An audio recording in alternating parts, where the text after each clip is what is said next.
Okay વિદ્યાર્થી મિત્રો કોષ અસળાંક જોઈ શકો છો. કોષ અસળાંકની વાત કરીએ તો કોષ અસળાંક વિદ્યાર્થી મિત્રો જેટલી લંબાઈ હોય એ લંબાઈના વિદ્યાર્થી મિત્રો સમપ્રમાણમાં અને જેટલું ક્ષેત્રફળ હોય એના વ્યસ્ત પ્રમાણમાં છે. આ છે કોષ અસળાંકનું સૂત્ર, જે દરેકને વિદ્યાર્થી મિત્રો આવડવું જોઈએ. સર આ સૂત્રનો ઉપયોગ કરશું નહીં વિદ્યાર્થી મિત્રો, અહીંયા તો આપણે એ સૂત્રનો ઉપયોગ નહીં કરીએ. અવરોધની વાત કરીએ તો વિદ્યાર્થી મિત્રો તમને ખબર છે કે અવરોધ કોણ, અહીંયા જોઈ શકો છો કોઈ વાયર હોય, એમાં અવરોધની વાત કરીએ તો અવરોધ કોના સમપ્રમાણમાં હોય? લંબાઈ જેટલી વધારે એટલો વિદ્યાર્થી મિત્રો અવરોધ વધારે. પરંતુ જો ક્ષેત્રફળ આપણે વધારીએ વિદ્યાર્થી મિત્રો, આવી રીતે ક્ષેત્રફળ વધારીએ તો અવરોધ ઓછો થઈ જાય. એટલે કે ક્ષેત્રફળના અવરોધ છે એ વ્યસ્ત પ્રમાણમાં હોય છે. ઓકે, આમાં કોઈને કાંઈ પ્રોબ્લેમ નહીં. તો અહીંયા તો આવે છે વિદ્યાર્થી મિત્રો આર ચલે છે. હું આવ્યું વિદ્યાર્થી મિત્રો L/A. ખાસ યાદ રાખજો, ઉપર L છે, ABCD નો A નીચે છે. ઓકે વિદ્યાર્થી મિત્રો, એ એટલે ક્ષેત્રફળ, એરિયા. ઓકે, અહીંયા ચલે છે દૂર કરે તો R બરાબર તો વિદ્યાર્થી મિત્રો ρ L/A. આ મને નથી લાગતું કે કોઈને કાંઈ પ્રોબ્લેમ હોય. ઓકે, તો અહીંયા શું સૂત્ર આવ્યું? R બરાબર ખાસ યાદ રાખજો ρ L/A. ગોખવાની જરૂર નથી, એ દરેકને આવડી જશે ખાસ. ઓકે, હવે વિદ્યાર્થી મિત્રો આ અહીંયા ρ શું છે? તો ρ તો એ અવરોધકતા છે અથવા વિશિષ્ટ અવરોધ કહી શકો ρ. ઓકે રેડી, આમાં કાંઈ પ્રોબ્લેમ નહીં. વિદ્યાર્થી મિત્રો R ના વ્યસ્તને વાહકતા કહેવાય. શું કહેવાય? તો અહીંયા આ વાહકતા છે જેને વિદ્યાર્થી મિત્રો G કહેવાય, એ વાહકતા છે એ R નો વ્યસ્ત હોય. ઓકે સર, અમને ખબર પડી ગઈ. તો અહીંયા અવરોધકતાના વ્યસ્તને વિશિષ્ટ વાહકતા કહેવાય.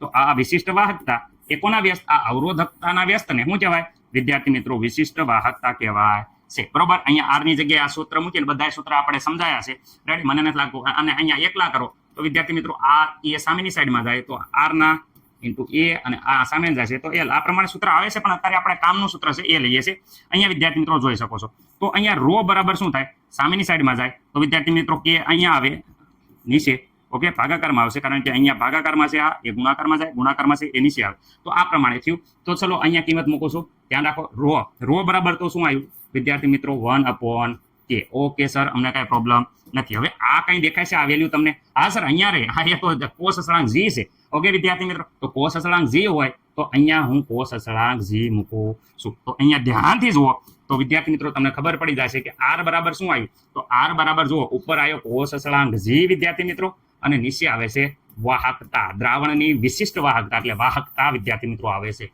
વાહકતા શબ્દ હોય છે, બને ત્યાં લગીને આ જ સમજવાનું. જ્યારે દ્રાવણની વાહકતા ખાલી આવે ત્યારે વિદ્યાર્થી મિત્રો વિશિષ્ટ વાહકતા જ સમજવાનું, એટલે ખાસ યાદ રાખવાનું. ઓકે, તો અહીંયા વિદ્યાર્થી મિત્રો જોઈ શકો છો કે અહીંયા આપણે કોષ અસળાંક G બરાબર નવું સૂત્ર આવ્યું. અરે વાહ સર, કયું સૂત્ર આવ્યું? જોઈ શકો છો કે અહીંયા K સામેની સાઈડમાં જાય તો R × K, એટલે કે વાહકતા. અને આ સૂત્ર આપણે દાખલામાં વાપરવાનું છે, એટલે એની હાટું જ આટલી માથાકૂટ કરી હતી. આ થિયરીમાં પણ વ્યવસ્થિત રીતે બધું સમજાયેલું છે. સૂત્ર છે એ ગોખવાના નથી, કેવી રીતે આવે છે એ સમજો.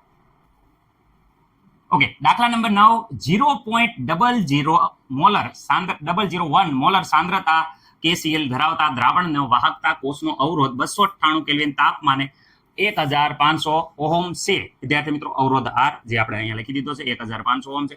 જો વિદ્યાર્થી મિત્રો 0.001 મોલર KCl દ્રાવણની 298 કેલ્વિન તાપમાને દ્રાવણની વાહકતા વિદ્યાર્થી મિત્રો વિશિષ્ટ વાહકતા K વિદ્યાર્થી મિત્રો આપેલી છે. અહીંયા જોઈ શકો છો K બરાબર કેટલા છે? 0.147 ગુણ્યા 10⁻³ સિગમેન્ટ્સ પ્રતિ સેમી હોય તો કોષ અસળાંક કેટલો થાય? વિદ્યાર્થી મિત્રો અહીંયા વાહકતા લખી દીધી, અહીંયા અવરોધ લખી દીધો. તો અહીંયા આપણને કોષ અસળાંકનું સૂત્ર દરેકને આવડે છે. તો કોષ અસળાંકના સૂત્ર બરાબર અહીંયા જો K ની વેલ્યુ તો અહીંયા રહી 0.147 ગુણ્યા 10 વિદ્યાર્થી મિત્રો -3 ચલો એકમ ભૂલવાના નથી. એકમ વિદ્યાર્થી મિત્રો અહીંયા સિગમેન્ટ્સ પ્રતિ વિદ્યાર્થી મિત્રો સેમી ઇન્વર્સ છે. ઓકે સર, કાંઈ પ્રોબ્લેમ નહીં.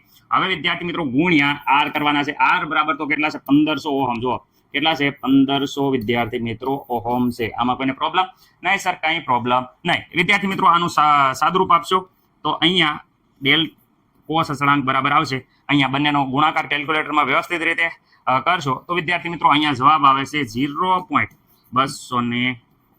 વિદ્યાર્થી મિત્રો એકમની વાત કરે તો અહીંયા એકમ જોઈ શકો છો સિગમેન્ટ્સ સેમી ઇન્વર્સ. બોલવામાં કઈ મિસ્ટેક થાય તો ખાસ વિદ્યાર્થી મિત્રો માફ કરી દેજો, પણ તમે મારો મતલબ સમજી જતા હશો. ઓકે વિદ્યાર્થી મિત્રો અહીંયા જોઈ શકો છો કે ઓહમ બરાબર તો શું છે? તો ઓહમ બરાબર તો જોઈ શકો છો 1 સિગમેન્ટ્સ કહો અથવા સિગમેન્ટ્સ બરાબર આ લખી નાખો, ગમે હાલે. તો અહીંયા ઓહમ બરાબર 1/છેદમાં આપણે લખી નાખીએ સિગમેન્ટ.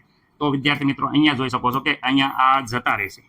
ઓકે, તો ખાલી સેમી સ્ક્વેર વચ્ચે તો આપણે કોષ અસળાંક વિદ્યાર્થી મિત્રો જોઈ શકો 0.219 અને ખાસ એકમ ભૂલવાનો નહીં, સેમી ઇનવર્સ. વિદ્યાર્થી મિત્રો એકમ ભૂલી જશો તો માર્ક કપાશે, એટલે ખાસ હું એ દર ફેલ એકમ લખું છું, કારણ કે વિદ્યાર્થી મિત્રો એકમ ખાસ ઇમ્પોર્ટન્ટ છે, દરેકને આ દાખલો આવડશે એવી આશા સાથે